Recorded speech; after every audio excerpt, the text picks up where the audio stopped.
ጋይስ ጌችን አግኝተነዋል። እንግዲህ ያው ጌችን ሪንግስ ማስገባት አይቀርም አንድ ቀን ጌቻን ተከሳስሬ ያው ከባለ ሀብቶች ጋር የሚሄድ ማለት ነው። ነገር ግን አሁን ከትኬቱ እንጀምራለን። ከሰሞኑ የትኬት ጉዳይ በጣም መነጋገሪያ ሆኗል። 100,000 ብር ገብተዋል ብለሃል። 100,000 ብር ደግሞ ከመባሉም በላይ ደግሞ ወዲያው አልቋል የሚባልም ነገር ነበርና የመጀመሪያው ነገር እንደ ህዝብ 100,000 ብር ውድ ነው ሲባል ነበር። ለሱ ምንድነው ያለፈለሽ? 100,000 ብር ውድ ነው። አይ ዶንት አንደርስታንድ ለምን እንደሆነ 100,000 ብሩ ባይ ዘ ዌይ 11 ፋይት ቁጭ ብሎ ያል አንሊሚትድ መጠጥ አለው፣ አንሊሚትድ ምግብ አለው። ኦኬ ከዚህም ወደፊት በዚህ ቢግ ኢንተርቴይንመንት እኮ በጣም ትልቅ ኢንተርቴይንመንት ነው። ሰው ፈልጎ ተሯርጦ ነው የገዛው ትኬቱን። አዎ ኦልሞስት አይ ቲንክ ዛሬ ያልቃል። የ50,000 ብሩም ያለቀ ነው፣ ያኛውም ያለቀ ነው፣ ሬጉላሩም ኦልሞስት ያለቀ ነው። ፈጣን እሺ I mean it's entertainment ሌላው ዓለም ላይ $20,000 ከፍለሽ ነው ፋይት የምታዩ እና ላይክ እንደ ሌላው ስፖርት አይደለም ባይ ዘ ዌይ። ይሄ በጣም ሰዎች የሚወዱት ኢንተርቴይን የሚያደርግ ደግሞ ፋይት ነው። በዛ ላይ ደግሞ 100,000 ብር ውድ ነው። I mean ለአትሌቶቹ ስንት እንደምንከፍል ያውቃል ግን ሰው በሚሊዮን 10 ሚሊዮን ብር በጣም ትክክል። ስለዚህ ጉዳይ አይደለም እንደውም አሪፍ ነው፣ ተመጣጣኝ ነው። አብሶሉትሊ ደግሞ ባይ ዘ ዌይ ሲሄዱ ብዛ ፋይት ላይ የሚኖረውን ቫይብ ሲያዩት ታንክ ዩ ጌቾ ወርዝ ያደርጋል እንደሚሉን ተስፋ ይሉናል። እንደዚህ ስትል ያለኝ በባለፈው የሚገርም ነበር። ያው በጣም አንድ ስቴፕ ከፍ ያደረገ ነው የስፖርቱ ማለት ነው። በደንብ አንድ ስቴፕ ሳይሆን ምን ደውት ብዙ ስቴፕ አንድ ስቴፕ ነው 10 ስቴፕ 100 ስቴፕ።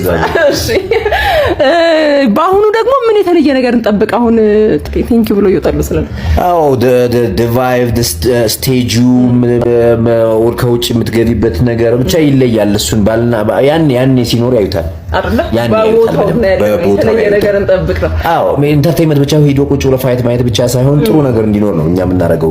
ፋይቱም ጥሩ ፋይት ሆኖ ሰዎች እንደ ጥሩ መዝናኛ ስለሆነ ማለት ነው እሱን ነው የምናደርገው። በጣም አሪፍ። ሌላኛው ስለ ገዚ ፋስትማን ብዙ ሲወራ ነበርና አዲስ አበባ ድረስ መጥቶ እኔም ኢንተርቪው አድርጌው ነበር። ለምንድነው ፋይት ውስጥ ያልተቀላቀለው የሚባል ነገር ነበር። ስለሱ ምላሽ ከለከ ገዚ ፋስትማን እንግዲህ አብዛኛዎቹ ሰዎች እኛ ኢቲኤፍሲ ላይ የሚጫወቱ ነው ፋይት የሚያደርጉ ሰዎች የፋይት ልምድ ያላቸው ሰዎች ናቸው። ኦኬ የፋይት ልምድ ያላቸው ሰዎች ናቸው፣ ወይም ደግሞ የማርሻል አርት ባክግራውንድ አላቸው። ወይ ታይኳንዶ የሰሩ ናቸው፣ ወይ ቦክስ የሰሩ ናቸው፣ ወይ ምናምን። ገዚ አንቺ ስጠይቂው እንደዚህ አይነት ልምድ የለኝም ብሏል። ይሄ ደግሞ ድንጋይ መወራወር አይደለም። ይሄ ባይ ዘ ዌይ ለብዙ ሰዎች ልንገራችሁ፣ ለብዙ ስለ ማርሻል አርት ላርገባችሁ ሰዎች ይሄ እንደተበላሸ ፒፒው ይሄ ንቅ አርጎ የሚቆም ነገር አይደለም። እጅ ነው፣ እግር ነው፣ አእምሮ ነው። ይሄዳል። ስኪል ነው። ትክክል። አእምሮ የለመደው ነገር ነው። አደገኛ ነገር እኮ ነው። ትክክል። ምንም ነገር ካልተማረ ሰው ጋር ያን ሰው የፕሮፌሽናሊ ማስገባት ማለት ሱሳይድ ለሱም ጥሩ አይደለም፣ ለስፖርቱም ጥሩ አይደለም። ለዚህ ነው ምንም አይነት የማርሻል አርት ባክግራውንድ ሳይኖራቸው ፋይት እናደርጋለን ብለው የሚነሱ ሰዎች ልክ እንዳልሆኑ ሁሌ የምንናገረው ልክ አይደለም። በተለይ ደግሞ ፕሮፌሽናሊ ፋይት ከሚያደርጉ ሰዎች ጋር ፋይት ላደርግ ማለት ልክ አይመጣም። ትክክል። ስለዚህ ቀጣይ ላይ ራሱን ካሻሻለ መምጣት ይችላል ማለት ነው። አውርቼዋለሁ እኔ ባይ ዘ ዌይ በስልክ የገዜን እንግዲህ ነገር እኔ በስልክ አውርቼ እዚህ መተህ ካምፕ ላስገባህ ከአንድ ወዳጄ ጋር ተነጋግረን ካምፕ እናስገባው እኛ ከፍለን እኛ ወጪውን ችለን ብዬ እንደዚህ እናርግ ብዬ ደውዬ ነግሬዋለሁ። እሱ ማድረግ አልፈልግም፣ እዛው ነው መስራት እንፈልገው፣ ምንም አይነት ነገር ስኪሌንም እንግዲህ ምንም ነገር ማሳየት አልፈልግም ብሏል። እኛ ደግሞ እንደ ኢቲኤፍሲ እንዳሁን እንዳለው ነገር እንዳለው ዋጋ ዝም ነው ዋጋችንን መጥፋት አንችልም።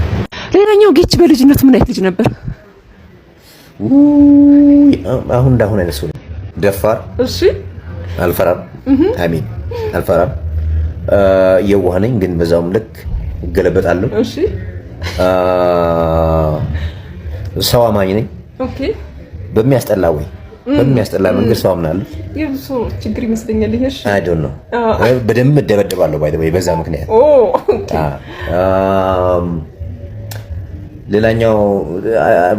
ሌላኛው ደግሞ ስለማልቆጥብ ሰው ጎዳለሁ መሰለኝ ስልናገር ምናምን። ኦኬ በቃ ይበሰለን ትናገራለህ። ከልጅነቴ የሚያው ነበር ከአሁን እንደዛ ነኝ። አይ ቲንክ ልጅ እያለሁ ትንሽ በጣም ነው መሰለኝ ፈነቀጣሽ ነበር። የቤቱ ምን አይነት ልጅ ነክ? አሁን ቤተሰቦች ቢጠየቁ ጌች ምን አይነት ልጅ ነው ብሎ የሚያወሩ ይመስላል። በጥባጭ እንደውም አሁን አይ ቲንክ ተለቅሰ እየተረጋጋው ነው። በጥባጭ ነው።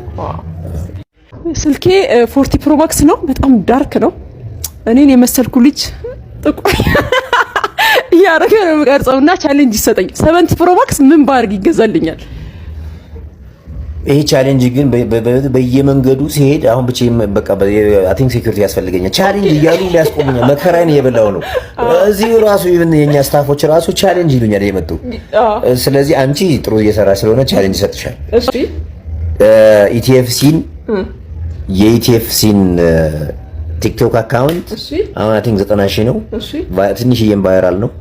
ብዙ ፖስት ስለሚሄድ ይመስለኛል 150,000 እስከ 200 ካስገባሽው 150,000 ቃ አናስጨንቃቸው። 150,000 ሰምታችኋል ጋይስ? 150,000 በስንት ቀን? በ3 ቀን በ4 ቀን ነው የምፈልገው። 150,000 ያስገቡትና 70 ፕሮ ማክስ ይገዛል ወዲያው እንደገባ ወዲያው። ሰምታችኋል? ካልሆነ ምን ይሰጥሻል? ውይ በፍጹም ያስገባሉ። ቴንኪው በጣም ጌቺ ያመሰግናለሁ። እኔ ባመሰግናለሁ። እሺ